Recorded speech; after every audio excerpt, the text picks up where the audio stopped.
Uh, Hi students, today we'll discuss about surface and groundwater as model 1, that is water resource management chapter.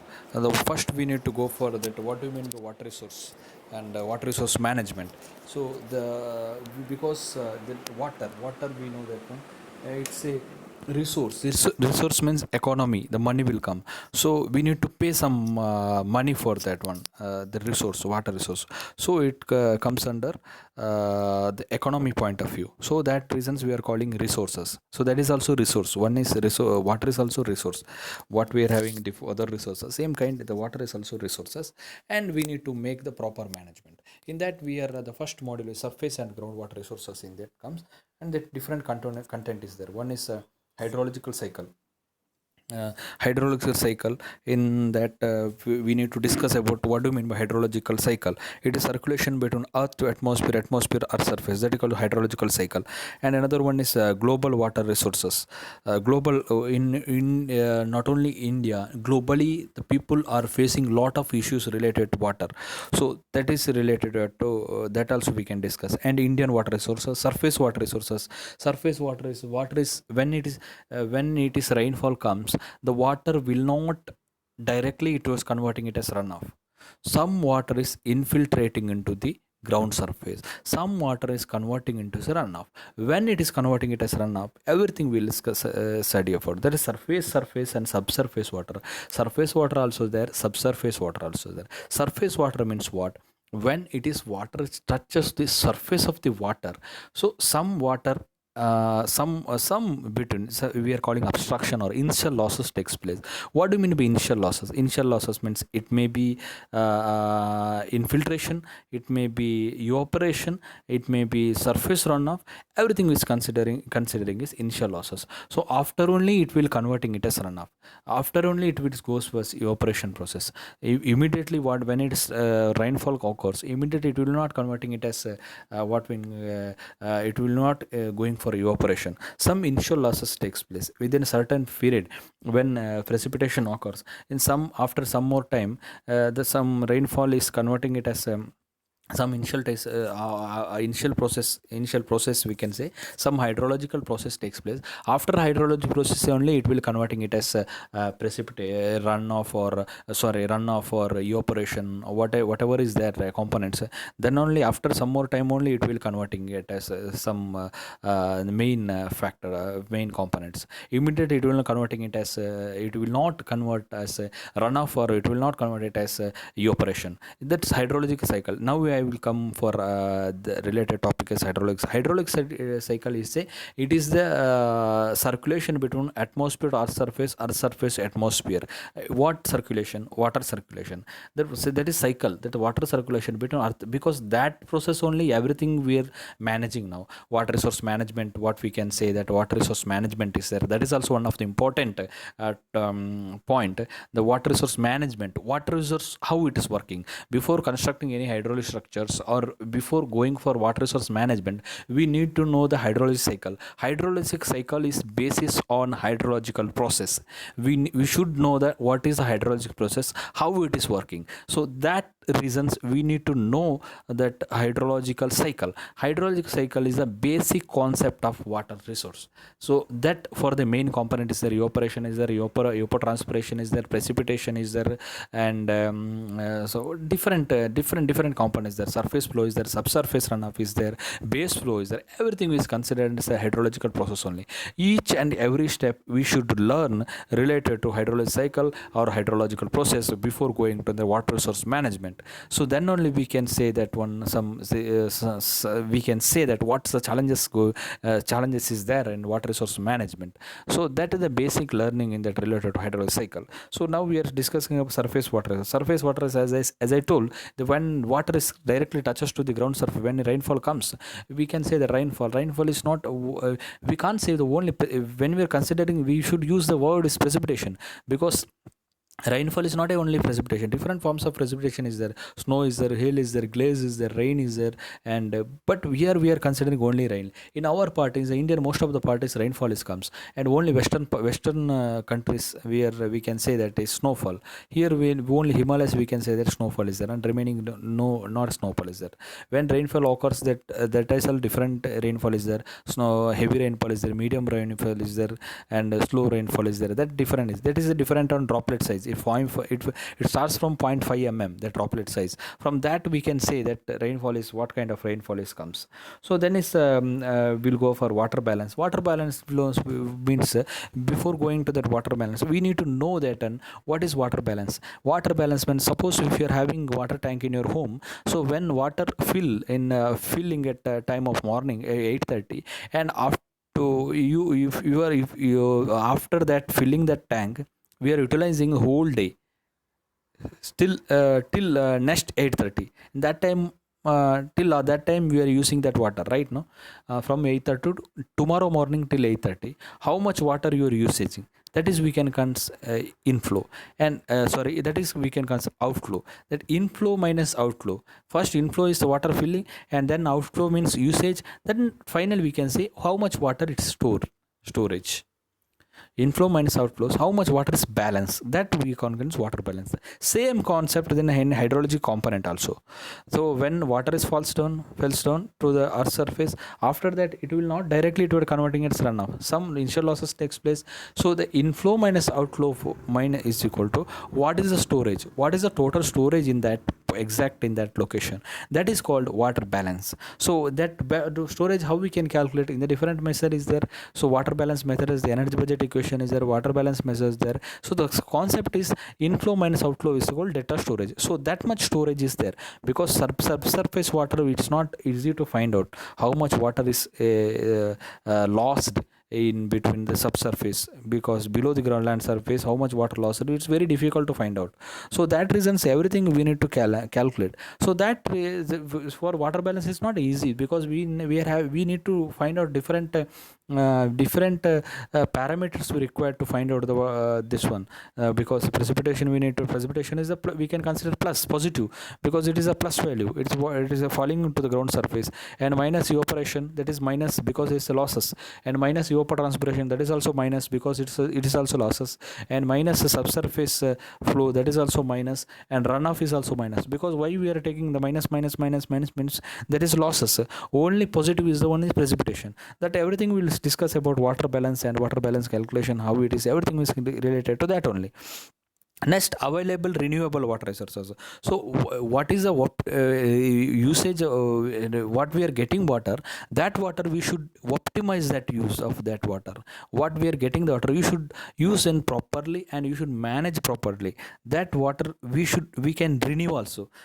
How we can renew, what is we can recycling method is there, and rainwater harvesting, we can use that water, we can make some pits or ponds and rainwater harvesting techniques. We can work for some rainwater harvesting techniques. Using that techniques, all the techniques, we can renewable the water resources.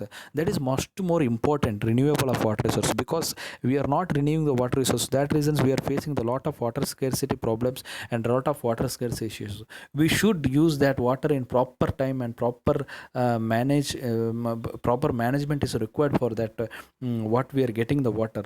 So that reasons we can control, we can avoid future the future problem related to water.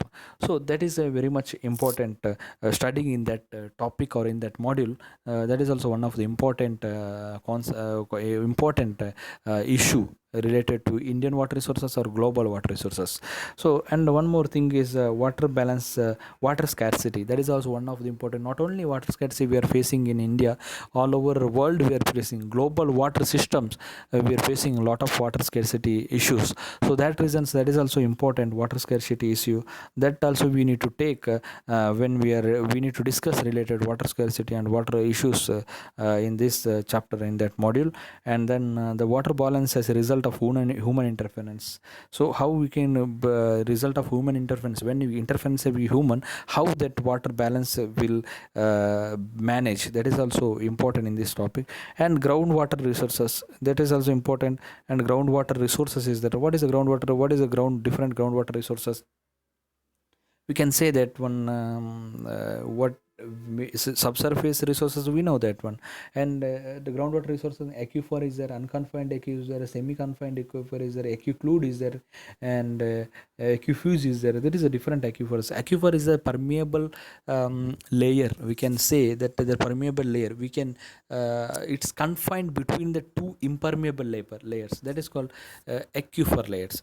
That is a layer, water layer, that is confined means pressurized between these two impermeable layers, that is called aquifers. So how we can take water from that aquifers, it means using bore wells, because it's confined, it means it's having lot of pressures. So slowly we can remove that water using bore wells. Open wells we can't use that water. Open well using in unconfined aquifers, it means it is open to atmosphere, unconfined aquifer, or somewhere it is not pressurized, it below the ground surface, but it's not pressurized. That water we can using open wells, so we can take it, that water, unconfined aquifers. So aquifer means it is a resistance, it is offer to permeable nature. It means we can take the water, it's having some permeable nature, because it's not having a resistance to flow, that is called aquifer. It's offer, it's permeable in nature. And unconfined aquifer, that is, it is not confined aquifer. And aquifer, there are two types, confined aquifer and unconfined aquifers. Confined aquifer is confined and pressurized aquifers, and unconfined, it's not pressurized aquifer, it's open to atmosphere. So that is a layer of what one we can in that groundwater sources. And one more is groundwater storage medium. Groundwater storage means it's water is having storage property in groundwater. We can that if a soil having a moisture content, we can remove that soil is having moisture content. If it is having moisture content, so how it is infiltration takes place, how it is converting it as runoff, so everything is considered in that one groundwater storage medium. So everything we'll discuss related to that one. Okay.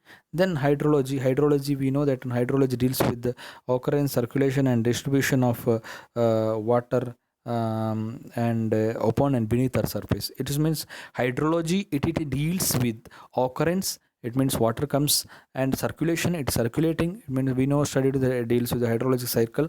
And distribution of water means it is distributing the water, because whenever we are having water, we need to distribute, no, we need to distribute distribution of water upon over and beneath the surface. Over means it's above this, or we can call it as surface water, and below means it is subsurface water, beneath the earth surface. So engineering hydrology includes those segments of the field related to planning, design and operation of engineering projects for the control and use of water. And most important part is engineering hydrology includes those segments of the field related to planning. We need to plan and design and operation of engineering projects for the control and use of water, because engineering hydrology is very much essential to study before constructing any hydrological structures. Because before constructing any, if you're going for construct dams or anything, we need to have some idea related to hydrology, how water is contributing there, and how much water is coming that from that in higher elevation. We need to study of watershed, we need to delineate the water, because higher elevation, lower elevation comes from how much streams is connecting to that. So because if you study that everything, then only we can plan it proper, and we can deal with that in designs or anything related to operation of engineering projects. Then only we can deal it, because we need to study related to that one, because watershed study and watershed delineation is very much important related to the hydrological study. Because watershed, we need to know that one. If you study that everything related to that one, then only we can control the floods. Or else what happen, if some water comes beyond your control, then we can't control. So when we, before constructing dam, we need to know that the submergence area also, how much water, if this much area height of water comes, how much area can submerge, that everything we need to know, and we need to have some plan related to before constructing any hydraulic structures. Because how we can study that using some total station or anything, we need to make the survey map, we need to plot the contour maps, if it is the same elevations we need to draw. So this much height of RL, how much water will submerge once it takes place, everything we need to study related to submerging area. If it is water, and nowadays the drone surveying also, areographic photographic survey also, we can find it out submergence area. In this, using that submergence area, we can using that method, we can find it how much water can submerge, and how much water, if this much RL, if height of the high flood level if it comes, how much water submergence takes place in that near of the wells. Because the dams is constructing in most of the places in villages. So if they are having some lands related to vegetation, agriculture lands, everything, so if water is comes more of the beyond that limit, so what we happens, submergence happens related to their agriculture and more issues related. And if it is there is a chance of loss of human life loss or animal life. So that kind of major issues related to that flood happens. So that reasons we need to control, we need to study related to that, and we need to have some idea related to hydrological cycle. We need to should have some idea related to water balance. We should have some idea related to watershed, and we should have some idea related to delineation of water, how we can delineate the watershed. Everything we should have some idea. Then only we can plan it a proper way to control the floods, and we can study about a watershed related delineation. Everything we can study related to that one. So that reason everything we need to study related to study. So that is the important parameter related to the hydrological cycle. And next, when engineering hydrology deals with the estimation of water resources, the study process such as precipitation, runoff, evaporation and their interaction, and the study of problems such as flood, drought and strategy, and application, we know that one. The capacity of storage structures such as reservoirs, we need to study. As I told before constructing any dams, we need to know the capacity of storage structure. That how I said, the contour study only we can make it how much water it can store in that dam, in that area. That is, we can say that the capacity of storage structure. So how much water can store, if you construct the dam in that area, how much water can store and how much water can submerge in that nearest well. Everything we study related to that hydraulic, that capacity is very much important related to that any water resource projects or any hydraulic structures, that how much water can store and how much submergences will happens. So that reasons we can use the aerial photography survey, and that also we can find it. And so if you know that previous data, how much water that in the initial stage, and after some more years we can find, if you match that two maps, we can get idea how much water now we can store and before how much they would have stored. That everything is studied about. The magnitude of flood flows, everything is considered flood flows to enable safe disposal of the excess flow. That reason, if you don't have idea how much water comes related to that one dams, so we can't safely we can transfer that water. It may, if your comes out of your beyond your limit, it may it's overflow that dams, and it will affect your structures. So that reasons we don't have having some idea related to flood flows. The minimum flow and quantity of flow available to various seasons, the interaction of the flood wave and hydraulic structure such as levees, reservoirs, barrages and bridges, everything we related to the hydrologic cycle.